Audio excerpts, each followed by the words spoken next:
Margaret Hirsch on The Move with Margaret, and this is my podcast where I talk to you about people who I'm hoping going to inspire you. And I always interview women who have inspired me. And today I've got Marlene from Action Coach in Durban, who is going to be chatting to us. And I've known Marlene for many, many years, and she's got a fantastic bio. But I think what makes us, we're all on the same path, is I love working with entrepreneurs and helping them to grow their businesses. And Marlene does it as a business and has come from the corporate world into the business world to do this and to help other people grow. And I think, if you're in the service industry, your business will always get better because that's what people do. They want to be served. And we're both in the service industry. I help customers to improve their homes, to find the right fridge, stove, or washing machine. I help entrepreneurs to grow their businesses or to start businesses. And Marlene helps them to grow those, to take those small businesses from small to medium to large businesses. So Marlene, welcome to my show today. I'm so happy to have you on. And it reminds me of our days in COVID because that's when we really started the podcast, didn't we? No, absolutely. Yeah. So thank you so much for the opportunity, Margaret. Yeah, it actually brought back memories when we talked about getting together today. Of those COVID days where we thought it was going to be 1 or 2 days, maybe it ended up being a whole year. That's right. I stayed on my farm for 8 months and I ran this podcast out of there. But Marlene, long before COVID, you were already helping business and navigate their growth, leadership systems, and all the things that you have to do to run a business. Because, people are often thrown into a business. They want to start a business. They've got the idea. They know how to do the work if they're nail technicians or plumbers or whatever they are, but they don't understand how to handle the money. And that's where you come in. And that's such an important part because any business runs on its books at the end of the day. Absolutely. And it's just sad that most people who do go into business, whether it's by choice or not by choice, think it's actually that easy. So I am an expert in being a nail technician, a hairdresser, plumber, whatever that might be.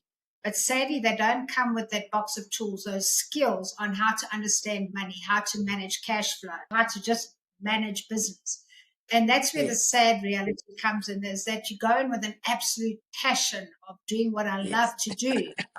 And then the reality hits home and thinks, oh my goodness me, it's not just about me doing my passion.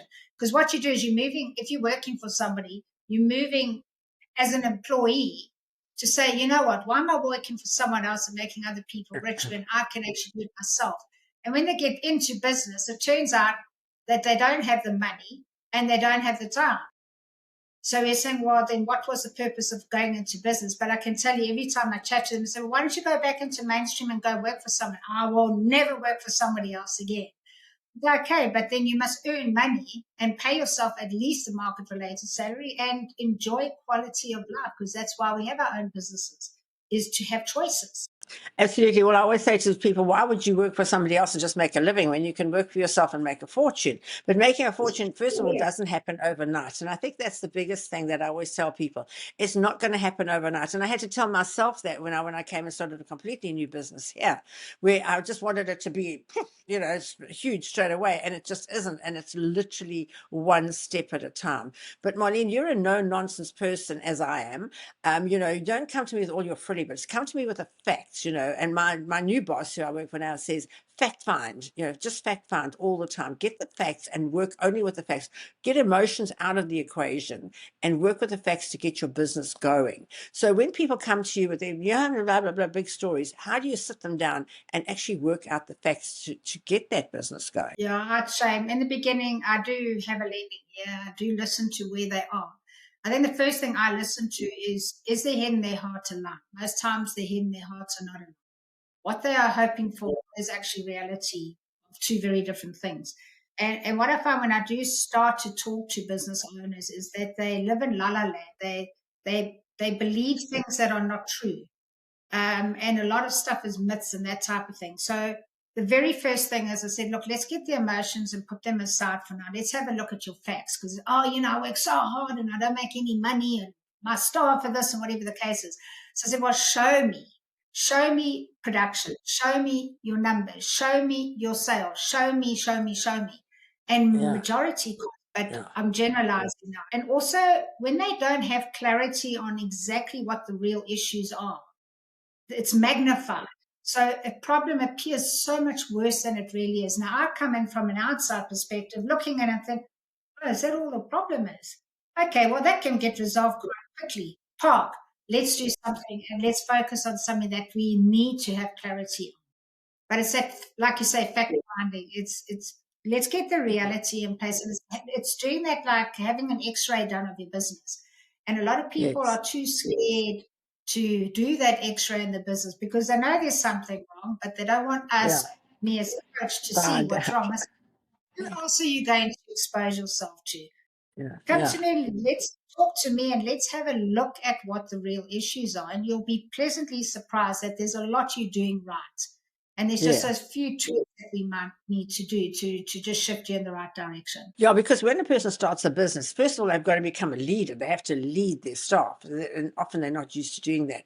And then it's resilience. As soon as something happens, you can't just give up. You've got to just keep going through the hard times.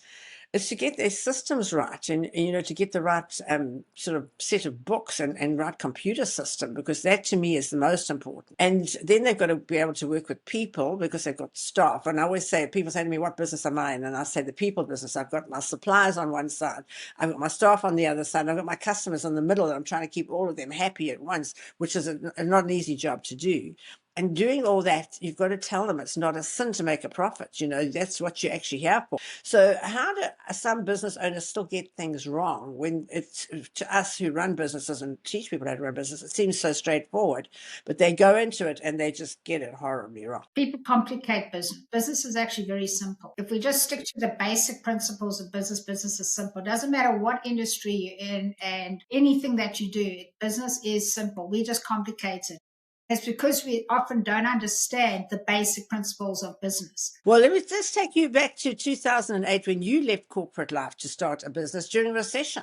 And I remember you telling us a story. You got up the first morning and you sat on your lazy boy chair and you looked out the window and you thought, this what having my own business is like. No, it isn't. There's no money coming in, and and that's quite a sobering thought. How do I get that money to come in? So to people who are wanting to start a business now, what is your advice then? First of all, definitely have the clarity, know exactly what you want. And I always tell them, write their goals down. But where do you take them from there? Yeah, so when often one wants to start a business, so like me, I've been at 27 years in corporate. It was never in my DNA to even think of starting my own business. But what had happened is that when I had aspired to this amazing position up in head office in Joburg, I was the big fish in a small pond in KZN, and I took up this opportunity to be with the big boys up in Joburg. And in that time, realized that the culture fit was not right for me. And I never realized and never took any of that really seriously. And when I got to Johannesburg and I thought, hang on a sec, this isn't me. My true me has not come out, but the best of me doesn't come out. And it's something I've always said to people that I've engaged with. Always surround yourself with people that bring the best out of you. And if they don't, then they mustn't be a part of that. Even if they're family and friends, and because he's my brother, no. If they don't bring the best out of you, that you must go. So what had happened is, I mean, like I said, I had no intention of having my own business. And you get to hear people who say, the stats of business, 1 in 5 survive the first year, and then you got your, the next and the next and the next year. So only in 10 years, 4% survive. So you and I mean, what, mine's 18 years, yours is 30-something years in business. So we're the 4% club. But the thing is that why businesses are not successful is not because of the entrepreneur, the business owner. It's because it's an employee going into a business, owning their own business, continuing to be an employee in the business. And they haven't been given the skills to make success. So when I started in 2008, first of all, I didn't even know there was a recession. I just said I was leaving. My son was a teenager, and I thought, I'm sitting in Joburg. He's a teenager. My husband's got to deal with looking after my son. And I'm here climbing the corporate ladder, which has given me a ceiling anyway. Doesn't fit me. And I'm thinking, what am I actually doing? So you're at this crossroads, and I often smile with my clients when we say when you get into your 40s, you sort of get into this this junction in the road to say, well, which way do I want to go? Do I want to carry on doing what I'm doing? You start to question yourself. And I thought, why am I doing all this? No one appreciates what I'm doing, working like anything, leaving things behind that are my comforts and my life and my family and everything. And just made my mind up on a Monday, phoned my husband up and said, I'm resigning today. And he said, oh, okay, where are you going? I said, don't know, but I'm going. This is not fitting me. Thank goodness he supports me. That was a big thing, is you've got to be surrounded by people that support you. Bear in mind, I've been in corporate, always basically been in a system, in a place, being given tools. So I found a magazine, and in this magazine, Action Coach are looking for coaches in South Africa, or let me try. So I tried, and within 3 months, I had my own business. But I've become a business owner, go for my training over in Vegas, come back, like you say, sitting on my lazy boy, I thought, gee, this is a cool life. And I thought, well, hang on a second, I'm not going to get a salary this month. Where I was fortunate, though, in the first year, and that's where you've got to be mindful of, where's this money coming from? I was still on contract with the company I left, with one of the departments. So what I was earning as a consultant for that year. So I still carried on that salary for the year. And my master license, he said to me, Marlene, you're in business, you can write your own check. Why are you not writing your own check? Because I'm not used to earning more than I've always earned. And when you own your own business, you can earn lots of money if you really want to. Yeah. And then I realized, hang on a sec here, I need clients. I thought my franchise came with clients. So when you go into business, and often I'll have people say, I want to go into my own business. And, I always try and help people to live their dreams. And then I say to them, look, sadly, the reality check, I said, how are you going to earn your first salary in the first month of your business? And I said, well, I don't know. I've got my family and my friends, and they'll support me in my business. I said, for free. They're not going to pay you. It's for free. So in the first year, thank goodness. And I mean, I didn't have clients to follow me, totally different industry. And most people who go into business go in the industry that they come from. So they pretty much just go back and work for themselves.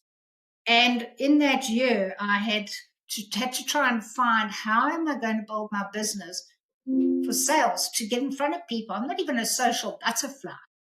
I mean, I'm not a salesperson that goes out and goes to networking events and all of that. And I thought, how am I going to do this? So I became very strategic, because I was not going to be dependent on my husband.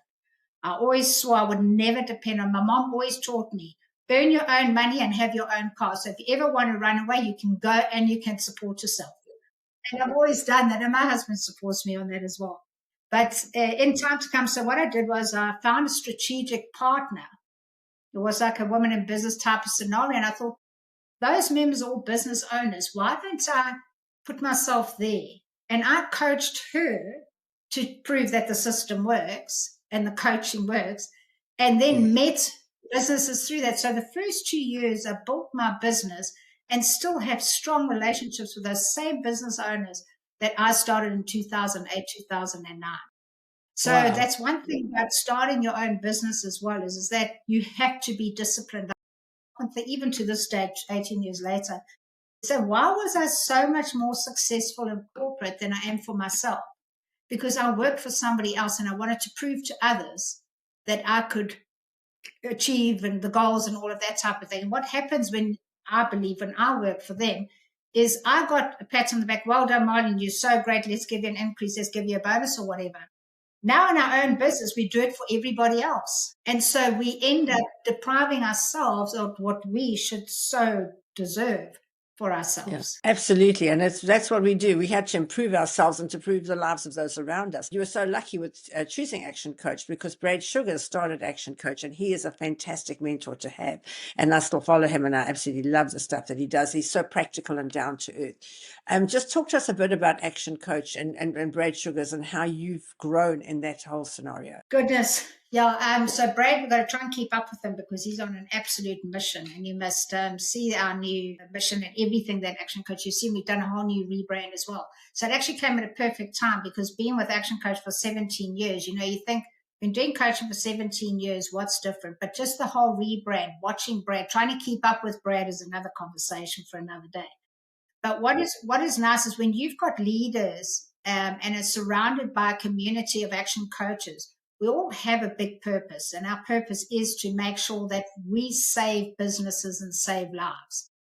And that's what our role is. And he's taken it upon himself to train us and make sure that we are so well equipped globally to be able to help as many businesses out there. Every Monday, us South African coaches get together. We now also have joined with Australia and with New Zealand as well, with the coaches, because together power is in numbers. And we learn from each other. And even though 18 years down the line, every time I'm together with coaches, we've got our conference now on Friday for KZN, is you learn something new.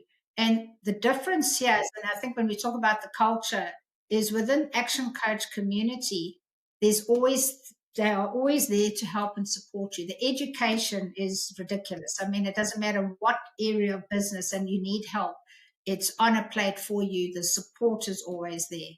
And I think in business can be very lonely. And I think that's if you're not part of a franchise, for example, you need to be part of a community like Hirsch's. I mean, you're a community and you all do so many things together as a team.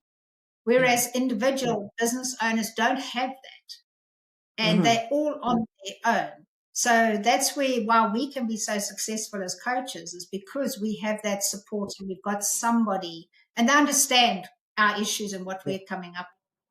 Yeah, but you've got somebody who's a mentor, and I think that's what everybody in business needs. And I say to them, this is what Tony Robbins teaches as well. If you want to be in business, find somebody who's doing the business that you want to do more successfully than you, and just follow what they do and copy them. And, I love Robin Banks. He always says there's a copyright. You have the right to copy anybody. So I love that.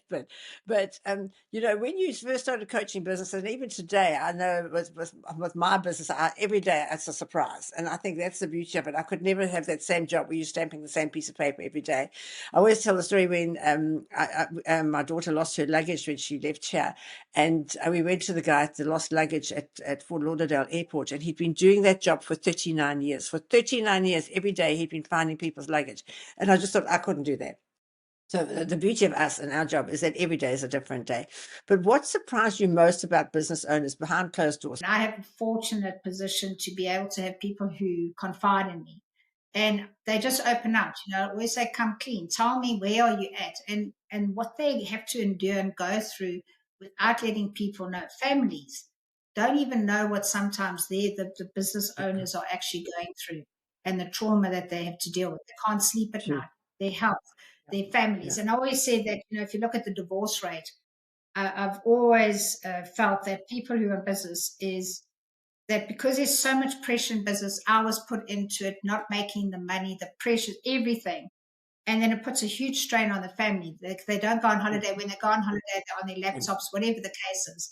And then you find that they can't be open and come clean with what their situation is in business. So what you see and what is the truth are two very different things. But the relief for them is to say that you're here, you care, I'm going to just tell you as it is. And it actually helps because it just takes that huge weight off your shoulders. There's a lady I'm busy dealing with at the moment. She's not a client of mine, but going through a hell of a time, torrid time. And I said to her, "But who are you talking to?" And she said, I can't talk to anyone. I'm embarrassed. So I said, "You can talk to me. You need to talk to somebody, because if you don't talk to somebody, your mind is telling you things as well that may not necessarily be true. And so everybody needs to talk to somebody." And you talked about having mentors.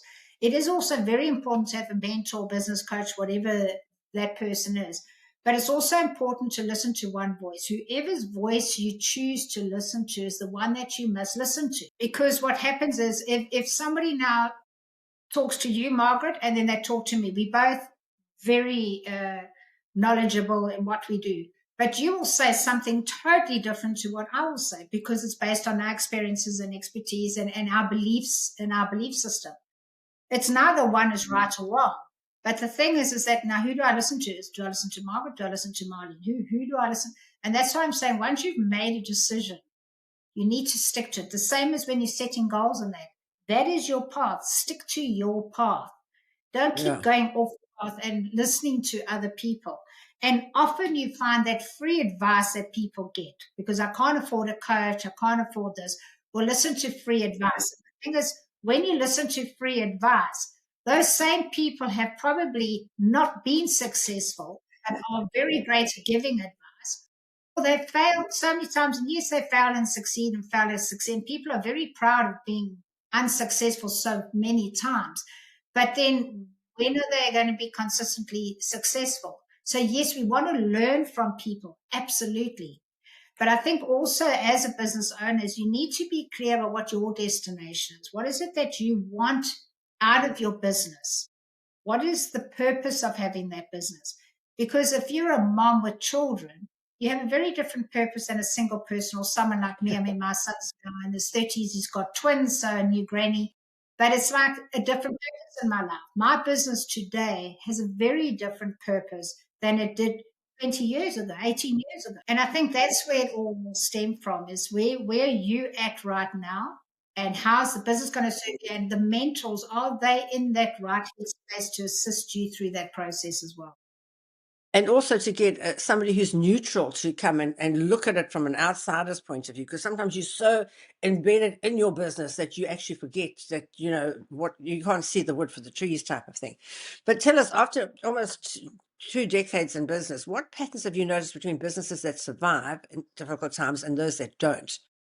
Because in South Africa, we do have difficult times. We've had fires, we've had floods, we've had looting, we've had everything you can think of, COVID thrown at us. There's always something that'll come up. And how do you survive as a business those difficult times? There's that positive mindset. When you get brought down, you've got to pick yourself up. The thing I always do with my clients as well is I say, let's get practical. Let's have a look at how the business is looking financially. Are you dependent on one client or dependent on one person in the business, and you're setting yourself up there? I think the whole thing is, with the ones who are successful, is the mindset. They're positive. They find reasons why they should survive. They find reasons why they should make it work. If they drop the ball on something, they admit it. They come to terms with it and say, right, how can we make it right, and make sure we learn from it? So they learn along the way, and they make sure that they just improve on how they were doing business in the past. The ones who don't, and again, I get really, I don't know what the word, I can't say upset, but it's, always say, people say, business is tough out there. No, I know it is tough. It is, but you've got to get out and go look for business. It's not going to come to you. And you get 2 types of conversations that happening. So there's the conversations that happen as, with this whole Trump story and with this and the problems, The petrol and the store, this and that. and really. So now that's my good excuse to fail in my business. Then you get the other ones who say, wear blinkers like me, wear blinkers on, focus on what is in your control. Yeah. Surround yourself with people that can help you make a success of your business. Yes, business is tough, but you've got to go out and get business. With me, I don't go into in front of nearly enough businesses as I should. And I remember Brad saying once is that he says, for every business that fails, I, as the business coach, is responsible, because I didn't go out there to go and find those businesses to let them know that there is actually support out there. Yeah. So it's at the end of the day, it's that mind to say, look, I'm taking ownership and responsibility, and I'm going to hold myself accountable to make sure that I make a success of my business. Get really upset when businesses are now downsizing, closing branches, to retrench staff. What did you do as a business owner to make sure that you had planned for all of these situations that could happen? Do you actually understand your numbers? Or shall we just blame the accountant because he didn't tell us that it's our business? And I think that's the difference, is that they take ownership of their business, and also this bringing on the right team members, putting the right systems in place. If they don't educate themselves on doing that properly, anybody will tell you what is the right or wrong system to use. And then when something goes wrong, who do we want to blame? Yeah, no, it's true. But I think it boils down to getting the right people, and that's so hard to find. Right people that are going to put their heart and soul into your business and making it work. But let's go back to COVID times, because that's when we started doing the online entrepreneur workshops together, because people were scared and uncertain. And today, even though there's no COVID, people are still scared and uncertain because there's always so much going on. What do you remember most about that period that sort of pulled everybody straight? Gosh, I remember the day, that Thursday, when the president announced that we were closing the next day, and I looked at my husband, like, seriously, we don't go to work? We don't get in our cars? We don't go? It was such a weird, it really was. But when COVID happened, what was quite interesting is watching how people, I was very calm. I'm a very calm person under situations like that. It's just, I'll just sit back and say, all right, so how do we handle this going forward? Thank goodness my husband's the same. But we, in that time, is to say, okay, so what do we need to do? So the very first thing I needed to do as a business coach is to say, right, we actually prepared, our clients were prepared for something like this. We always say you've got to have a minimum of 3 to 6 months worth of cash set aside for eventualities that might happen. And people say, oh, that'll never happen. Well, now it's actually sitting there real. It has. The time was quite interesting because to see businesses who said, oh, we're so successful and we can weather every storm or whatever the case is. And within weeks, people were not being paid. People were not, they were closing doors down, all of that type of thing. And the reality for me was that this was the real time where we could see who genuinely made a success of their business. Yeah. And it was very sad. I was very fortunate because the businesses that had the essential services, 70% of my business by coincidence was not by plan, intentional. Oh, really? I had 70% of my clients who were essential services. So I was fortunate that I could carry on coaching. Plus, in my business, I was able to adapt from in-person to Zoom. So it took a bit of adjusting, but clients were quite happy. So all I did was, that was on the Thursday, the Friday, on that, and I coached Tuesday, Wednesday, Thursday. That next week, every client, I said, we still continue coaching. It stays, same day, same time as you're coaching. This is your sanity platform. Yeah. So I said, I've never been through this. You've never been through this. Together, we're going to conquer this. And where we were fortunate about in COVID was that because ActionCOACH is global, our overseas partners were going through COVID sooner than us. So we learned from them. So we used to join with them, and then they would share what was working, what was not working, and all of that. So that by the time we were dealing with COVID, they would already been through the teething stages. So that was so fortunate for us. But Margaret, remember Brad brought out those free videos. Yes, I loved it. Yeah.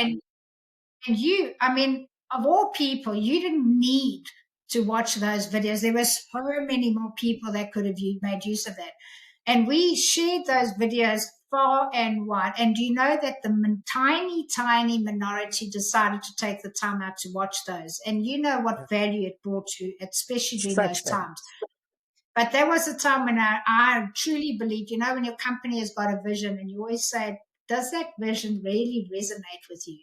And we can say, yes, I joined ActionCOACH for the vision and the mission and the culture, and it's so sweet and all of that. But I can tell you during COVID was the first time that I really believed that vision with world abundance through business re-education, because that was an abundance of giving to help people through that COVID time that nobody had ever experienced before, which is really good. But when we look at the workshops that we did, there were businesses that stepped up. And again, those businesses that were successful, again, and you asked the question earlier on, it's the mindset. Like, okay, I'm in this situation. It was an external catalyst. How am I going to handle this and take it forward? And those who stayed cool, calm, and collected took advantage of that. They either went and jumped online and put systems in place in that. But what it also did was became very transparent, or brought out how people were trusted. So, for example, when you're working in an office environment, you can watch people and see what they're doing all day, every day. Now, all of a sudden, everyone is online, and now they can't watch and see what they're doing all day. And so now you're not working. You're busy looking after the dogs or the kids or whatever the case is. You're supposed to be working between 8 and 5. So I think there was a lot of learnings through that COVID year. And not just on the business side, I think in the personal side, like you sit looking at this person next to you and say, oh, you're my wife or my husband. I said, geez, I hardly ever see you. Now you're sitting there for hours and days with the same person under your roof. And you then start to realize, like, what have I missed out on? Yeah. Or now I know I'm always at work.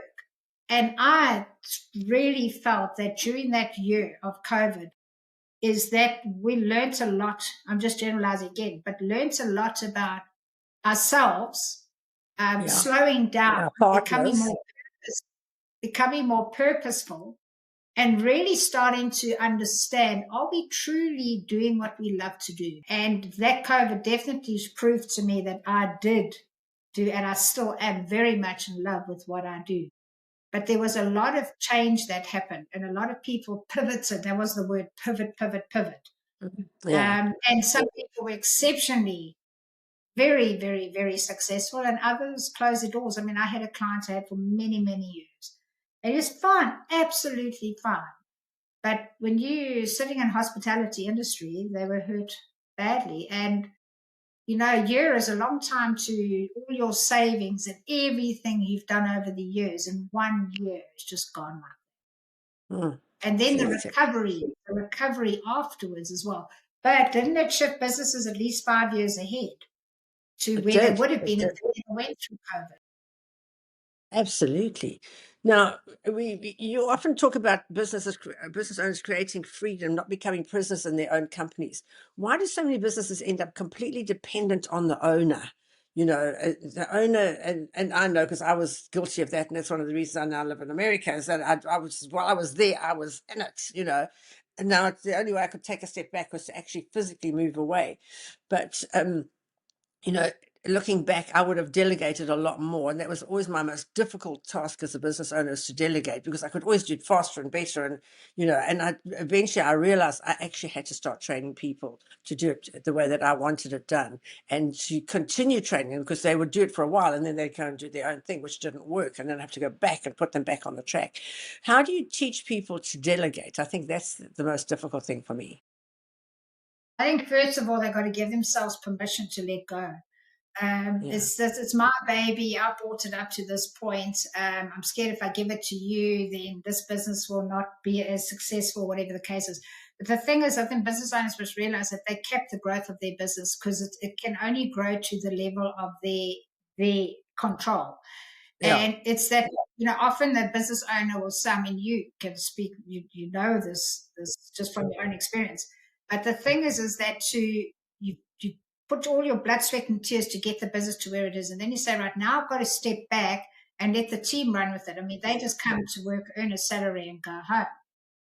They don't have the same, oomph as we would as business owners. But the thing is, again, is that, when I hear business owners say, I can't trust my team, I say, well, who employed them? You did. Yeah. So if you employed them, then how can you not trust them? Well, they didn't quite turn out the way I expected them to.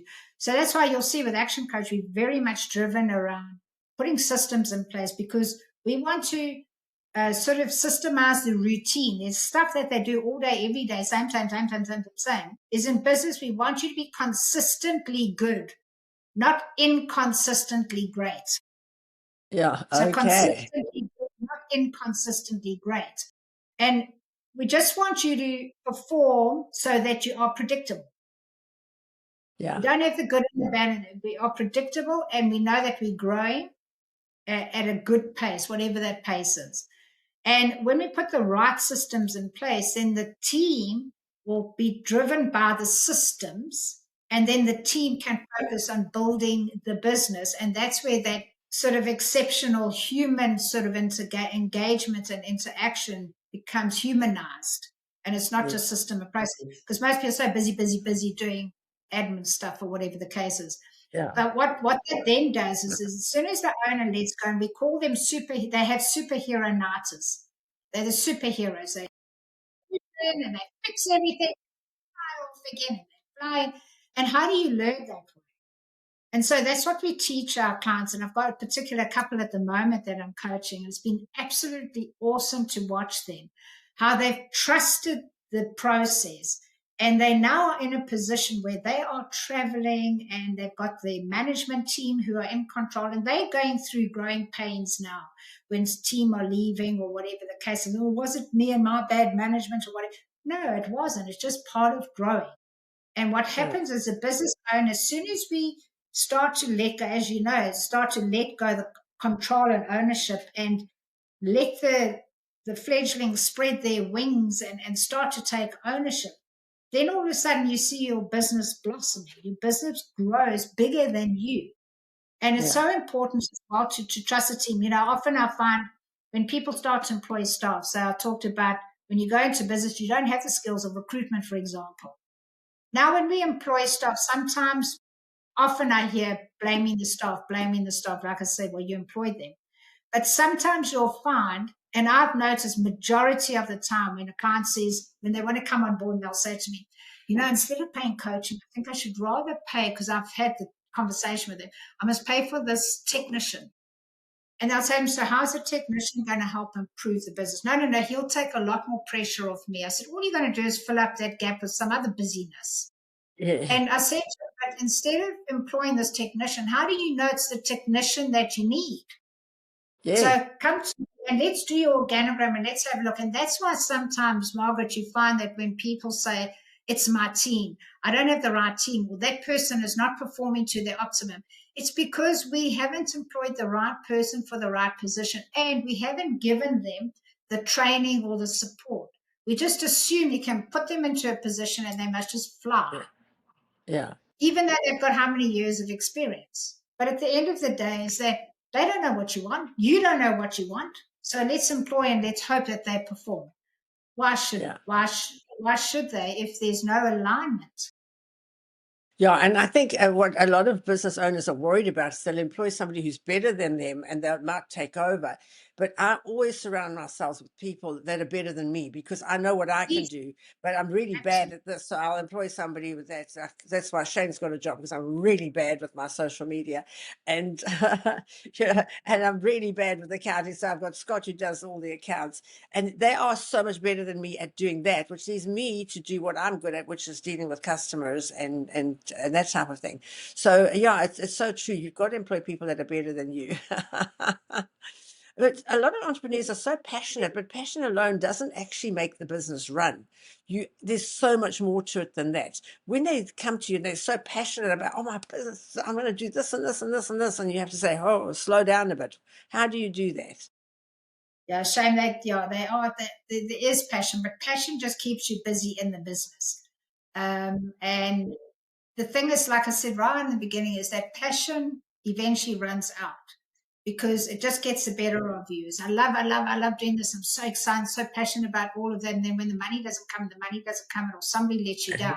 You put all your time and effort into this amazing opportunity, and then they ghost you, and now nothing's happened. I've given them all. And I always say to my clients, I want you to be in love with the business, but I can tell you now that if we get your systems in place and get the right team on board, you're going to love your business even more. So the passion is not just going to be you loving your own, what you do in the business, but you're going to have an absolute love for how everything is growing. The team are growing, your clients love you, and they're referring business, you're expanding. That's the kind of passion. And I think it's also understanding, it's like that being on honeymoon in business. So we're on honeymoon and then the reality kicks in and think, hang on a second, there's a bit more to this than this. And I think also, like I do an exercise with clients as well, to say, do you want a lifestyle business or do you want to build an asset? And you need to make a decision. There's no right and wrong. I've got a lifestyle business. I haven't built an asset. This is me. If I work, I earn. If I don't work, I don't earn. But I've come to terms with that because I invest outside of the business. And once they start to realize, and most of them want a lifestyle business. Why? Because they're moms in business. So they can't build an asset or they don't know how to. I've been in situations where they are a lifestyle business. I've got a client that's been with me for a long time now, and hers has always been a lifestyle business the last 2 years. She says, there's no more lifestyle business here. I want an asset, and this is what I want my business to be sold for one day. And that shift will happen when you're ready. Yeah, now I always say to people, the two bits of advice I give is one, stay in the job that you're in until your business is built and you're going to be earning more than you would at your salary. And the second thing is that always have two streams of income, because I've always had the two streams of income. One was my business and the other was my property. So because you never know when one might dry up. And especially with AI, and I want to get onto AI now and how it's changing business. we don't know if this business is going to be in, because like I made all my grandsons do accounting, because I said, you've always got to know accounting, because everything boils down to money at the end of the day. And with the list of all the jobs that are going to be lost through AI, the first one is accountants. So, you don't know what to do for the best, because you never know when something like AI is going to come up. So how's AI affecting business in your opinion so far? Well, it's enhanced my delivery. I love my AI. My husband said to me, ChatGPT seems to be a lot closer to you than I am. I said, no. It's not there being an end all. I think it can be very dangerous if you get sucked into this rabbit hole of AI, because it also takes you away from the success of your business, because you're so busy. And as soon as the more you put in and the more you give it a thumbs up, the more information it gives you, that eventually, like, I've got so much, I don't know what to do with it. But I know one of the things that people are fearful of AI is that AI is here. Okay, it's here and it's moving very Yes. quickly. Yeah. The thing is, we need people to be able to analyze the data to believe that whether it's true. So when I use it, I mean, I like this can get organogram, and I can get the KPIs and the measurement outcomes and everything. Before I had to do it manually, and it took forever. So I can give instant, but I know what to look for. I mean, I was busy doing something on this profile once, and when it gave me feedback, it did the DSC and left the I out. Now, if I didn't have the knowledge, I say, well, hang on a sec, mate, you've left out I. Can AI take your jobs? You know what? I still think it's that middle line, and you can hear from different experts where they believe it is, and that's absolutely fine. But just from my experience of working with my team, with my clients, the junior people can use AI to help them produce quicker. Okay, and they don't have to think too hard about it. They can get the information and generate quite quickly. In the upper end, we need our expertise to be able to bring that human element into it, and also to understand that what we are receiving is actually true, and bring in the human element.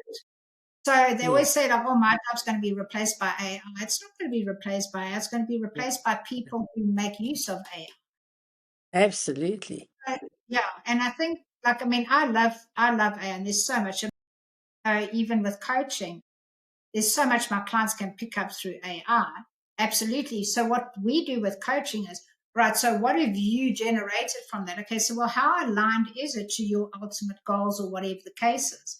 So it gives them a whole lot of stuff which they didn't generate, AI generated, but it gave them food for thought. In the coaching experience now, we're discussing other things now, not just my brain and their brain, but this AI brain Other as well. brain.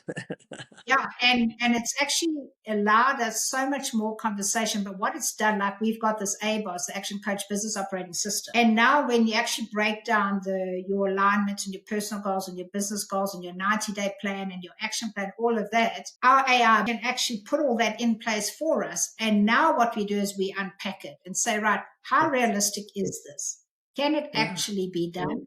And then what is our plan of action to do that? And it's phenomenal. So we can actually speed up results very quickly, but we have to be very mindful that the information we're working with is true, correct, accurate, and makes business sense for us. Yeah, now with any business, you've got to build your team. I mean, that's to me the most difficult part, is building your team and making sure that your team go the way that you want to go, because you know what you want and you want them to carry it on for you, and you can't do everything yourself. So that's it. But what are some of the biggest mistakes that business owners make when they're trying to build their teams? Because you've got these people, you're going to build them as a team, we're going to work together, but sometimes it just doesn't work out that way. How do you coach them on that one? You know, I've always, with the teams, whenever we got any team discussions, I always say, look for a system correction first before people correction. It's all fun pointing fingers at people, but let's look at what's working, what's not working. Did they know how to do it? Well, they should know. I said, well, they would have been a business owner but they're an employee, they're working everything. Don't just throw them in the deep end and hope to God that they can swim and get through everything. Just make sure that you're very clear about what their roles and responsibilities are. They're clear about what their roles and responsibilities are, and everyone will perform to their best. So, and again, there must be that one voice, that one leadership that's guiding them in the right direction. You can't have a leader saying one thing and then the management says something different. then this poor person is trying to perform, and they think, well, I don't know who to listen to, and I don't know what's right or wrong, so I'm going to just do my best and hope to goodness I don't get into trouble. But I mean, teams definitely, your teams are a reflection of you. They really are. So if you have an issue with a team, let's have a look at you. And often if we do, when I work, obviously we work with teams, but I always say, let's get you right first. Because when we get you right and you're very clear about what you want and you know the direction, the team will be able to follow you. And then we can identify those gems, those hidden gems. Because often I'll have clients who say, we need a manager or a supervisor in charge of this. I said, okay, great. So who can we look at within the team? Oh, no, nobody here is capable of doing that. We need to get someone from the outside. I said, they've been here for flipping years. They know your culture. They know you. They know what to expect. Let's spit and polish that gem and bring them into that position. You bring someone from the outside, yes, they come with an amazing CV, but we don't know if they're the right culture fit. We don't. Again, the people who are doing the job, to teach them how to do the job, and they're earning more. It's a crazy situation. And then the whole idea is that you want to upskill, and it's like your career pathing from the junior through to your middle management, to your senior, to your advanced. Do that. Don't bring someone from the outside and bring them in a big fat salary when you can bring people up here and they then want to make a difference in the business because they can see and they can aspire to doing bigger, greater things in the company. But often we're looking at, that's what we do now with all of our clients. And there's some resistance sometimes, and there is no ways that Sue could do that job. I said, well, I've had some engagement with her and I can pretty much see something in there. All right, well then let's try and choose Bob. They perform. Because people go to work, they've got to spend all day at work. And yes, they come in to earn money for their personal well-being, not for work. But can you imagine when they aspire to say, I can in the next 2 years, 3 years, aspire to have that position? I mean, I can just think of these managers at the moment in the one company. And just from being technicians to moving into management positions and how they have grown and never knew it was absolutely possible to be a manager of that position. And it's just so beautiful to watch them evolve and grow because we give them opportunities. It must be very difficult working. They're doing the same job over and over every day, all year. And then some other person from the outside comes and gets thrown into this cushy job. And then they don't live anyway. And they expect you to do the work whilst they get paid a nice salary. Again, please remember, this is generalized information. Okay. No, but it's so true. So, and you brought up culture just now. Now, I've always said that at Hirsch, our strength is our culture because we have a very strong culture, which we do our best to get into everybody that comes in because they come in with a very negative mindset with, I'm going to do the least amount of work to get the most amount of money. And I say, it doesn't work like that. And then we teach them how we do it. And we do have a winning formula. But it's quite hard for other people to come into our culture and understand it. A lot of people don't even last the first day. I can't take this. You're too out there. I'm not used to singing and dancing in the morning and that type of thing. So I think the culture is very important. How do you try and instill that culture into businesses that you're coaching? I always say the culture stems from the owners of the business or the leaders of the business. So if they're positive, then there's a positive mindset. And we say to the teams is how do the teams behave when you're there and how do they behave when you are not present? When things are tough, how do they behave? And when things are good, how do they behave? And that there should be consistency. So with the culture, again, are there a good culture fit? And you say, well, what is the culture of the business? I love it when I sit in on, because we do group interviews. It's so much quicker and easier and amazing results. But in those group interviews, I love it when a person says, oh, I love so much about working for Hirsch's, for example. Got such an amazing culture and people and all of that. I said, yeah, but have you ever worked there? No. I said, yeah, but how do you know that that's the right culture fit for you? Yeah. So you've got to be a part of it to experience it. And even though a person moves from one company to another company, it's very different cultures. So they can be exceptionally very successful in one company and not as successful in another company. And it's that environment. The environment needs to be conducive for them to perform to their full potential.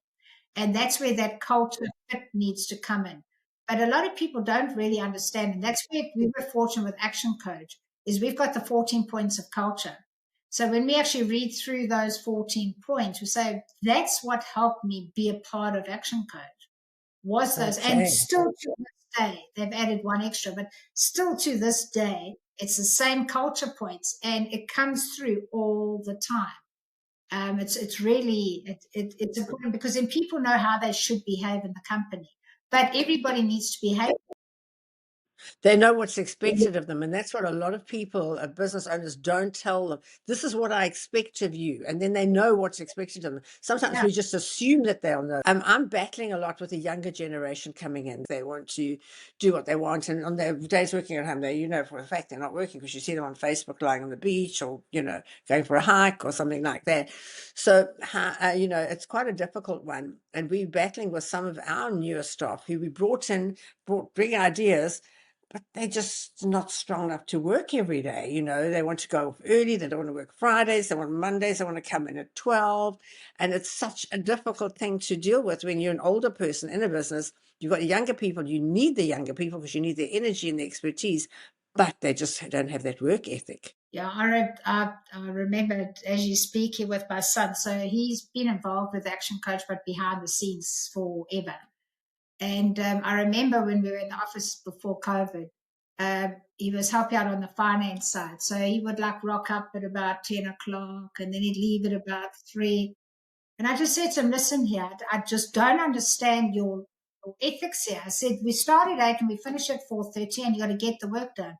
His words to me were, have I ever let you down on what you've got? You've asked me to do certain things. Have I ever let you down? I said, no. So he said, well, I can sit here from 8 to 4 and do half a job, or I can work for 4 hours and get the job done properly in that 4 hours. So do you want the outcome, or do you want my presence? I said, well, with that attitude, I don't want your presence, but I want your outcome. So he worked virtually. I didn't even want him in the office. We love each other dearly, but that we communicate by WhatsApp. It's just a safer way of communication. But it's I think with the younger generation as well is that they, leadership needs to change as well, because there's very much that leadership of authority, and that needs to be more transformational. Yes, they want to be able to work open plan, and we must have a coffee machine, and we must have a gym, and we must have all of these great things. And I don't know that's right and wrong. That's why I believe that the company needs to, like my one client's got a young group. And the things they say sometimes when I'm doing a team alignment, and I think these kids, they've got so much everything. But yet they perform, they deliver. And they've got a pool table, and, and they do all that kind of stuff. And I think, oh, well, if they do the job and they're happy in that environment, then let them be flexible. And we talk about the rules of the game, where it's a loose, tight culture fit. So some are your traditional cultures, and then there's those non-traditional cultures. But as long as they fit to the rules of the game, then they should be able to play on how best fit it is for them to produce the outcome we're looking for from them. And I still believe that if they give you everything that we expect them to give you, but they did it in a different way. It's the same as school and maths. If you get to the answer and you get to an answer in 5 different ways, the teacher will say, this is the right way to do it. Yeah, but the other 4 gave me the same answer. Yeah. So I think that's where we need to become more flexible. And again, it's up to you to decide. That's why I still believe you bring in a younger generation, like when you're doing your career path, when your team is starting to evolve and grow, then what they can do is say, right, if I let them start to do the more leadership, and you trusting them, so you exiting and they're bringing more of their leadership way through, which is influencing the younger team. So there's that way of doing it. So you don't have to deal with the youngsters. You just get somebody mature, right, at a younger level, bringing these youngsters through. So you don't have to deal with them. Yeah, but I mean, it's all about accountability at the end of the day, and the younger generation resist the accountability. So how do you let them know they need that accountability? Yeah, it's hard. That's why I like to work through the business owners, so then they have to deal with the accountability of the youngsters. So, right, so how did you handle Johnny this last week? So, the accountability is definitely is to be held accountable is to be honest. And a lot of people don't like to be honest with where they are sitting at the moment in business. And then when we start to bring accountability through, like my young, and most of my clients' management team are young, they're in their late 20s, early 30s now. And that accountability they battle with. So I try to find things to them that they can relate to, that they can be held accountable. So I always put myself in their position. So, okay, you tell me when this happens, how do you handle it? Oh, I do this and this and this. Great. So is there a different way that you could do it? So I get them to tell me or my clients how they will handle it if something doesn't go according to Their plan. way. Yeah. So they will rather, it's easier because if we tell them, and proven it over again, if we tell them this is, you're going to be held accountable to, if you don't do that, this is the situation is going to happen afterwards. Then instead of doing it that way, because we're now the bad cops in that, we say, okay, fine, you tell us how we can hold you accountable. Tell us what would be the best way that we can help you to ensure that you perform to your full potential. And if it doesn't quite meet the standards that we expect of you, you tell us how we're going to handle that, because we have a business to run. Sometimes you have to have difficult conversations with business owners and say to them, what you're doing is not going to work. You need to change your attitude, but you can't really tell them what to do. You have to make them understand that that's what they've got to do to make it happen. So I always just say to my kids, so what is the circumstances? So if this doesn't happen, then how are you going to handle it? So it's really just get the accountability for them is just to be able to visualize what will work and what won't work. And if it doesn't work, how are you going to respond to it? And sometimes they don't like things to, they'd rather like just wear blinkers and pretend that things that haven't happened, but it'll come back and bite them later anyway. Yeah. But I think it's just patience. I mean, with our youngsters, they've got such a lovely attitude. And I think it's just because we trust that they're going to do the best that they can potentially do. And if they can't, that they are confident enough to be able to approach us and say, look, I don't know what I'm doing. I don't know how to fix this. And to be able to be comfortable enough to be able to face their fear. And, even with business owners with accountability, sometimes they don't want to come into coaching because we're going to hold them accountable to doing things that they don't maybe necessarily want to do. But at the end of the day, say, well, if we don't hold you accountable, no one else is going to, so you're never going to achieve. And that's why with these youngsters as well, with accountability, we dangle carrots. And we'll say to them, if this really works out for you, what is that one thing that would be of real value to you, that it was worth it? And give them a gift or give them a trip or whatever it is, weekend away. So there's different incentives as well to get people, the youngsters especially, to get to do what they want, because they love their time. Yeah, that's what they want. You always say it's time and money, and they like the time. They like the money, but they like the time as well. Now, how do you personally stay motivated after doing this for so many years? Because you've been at it a long time, and you've got all these people, and a lot of them making the same mistakes again. Here we go again. But you've had to motivate yourself to come out and help them. I think this rebranding definitely came at the right time. I've never been bored with coaching. I've loved it. We renew every 7 years, and I've been renewing every 7 years. Absolutely loved it. Still in love with it. I think when you're working with a business, though, is I can see the end of a movie. So it doesn't matter which business owner comes to me to be coached. I can see what the end of the movie is going to look like. Done so many hundreds of businesses that you can see the writing on the wall. So for me, it's like they've got to go on that journey. It's their movie. They are the main actor, actress in the movie. And I'm just here, just guiding them and that type of thing. With the motivation is for me is that every client I work with, there's an area of significance. Things change. I don't know. It's like watching a child growing up. I mean, I've got 2 little twins now. And just watching them evolving, they're like 9 months or 10 months now. And they like how they grow every time you see them. And when I watch my clients and their team, that's what fuels me. And every week we do one-on-one coaching. That's where my passion is one-on-one coaching. Love working with the teams in that. But I've never, ever, ever got bored because it's like a never ending, it's like as soon as they get to a certain goal, then there's a bigger one. I mean, we 3x, 3 times, not 30% growth, 3 times growth in a year in this economy.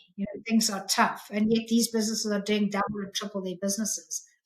And Yeah. you say, well, how is that possible? But that whole watching them grow and watching them personally see things differently, that's what fuels me. And it's like I have never, ever, ever, ever got bored. If there's a client I've worked with, and I've had a few over the years, where I'm more passionate about their business and their work and everything, and I'm doing more than they are, I say to them, look, I think we need to part ways. I would rather use this time with another business who really Yeah. seriously wants to make a difference to their business. And I'm okay with that. And they Yeah. are okay. They feel sorry and said, oh, I'm so sorry, I didn't realize it. And then they go, and they're probably only too pleased because they don't have the headmistress here on their back. But it's that's what it is. But I've never, what, Action Coach, the thing is that you're not on your own. So there's always coaches around. There's always seminars. There's always something happening globally. So if I'm feeling lonely, I'll just hop onto the next webinar that they've got on and then hear what people are talking about. And that's given me some more fuel for another Yeah. couple of weeks. But I think it's just because when you're surrounded by a community, and you'll see we've got that CARE concept is community, accountability, results, and education. And because we tick all 4 of those boxes, and I remember Brad did a survey once wondering why are some businesses so much more successful than others? And they're all being coached by action coaches. And it's the businesses that are part of a community and there's education.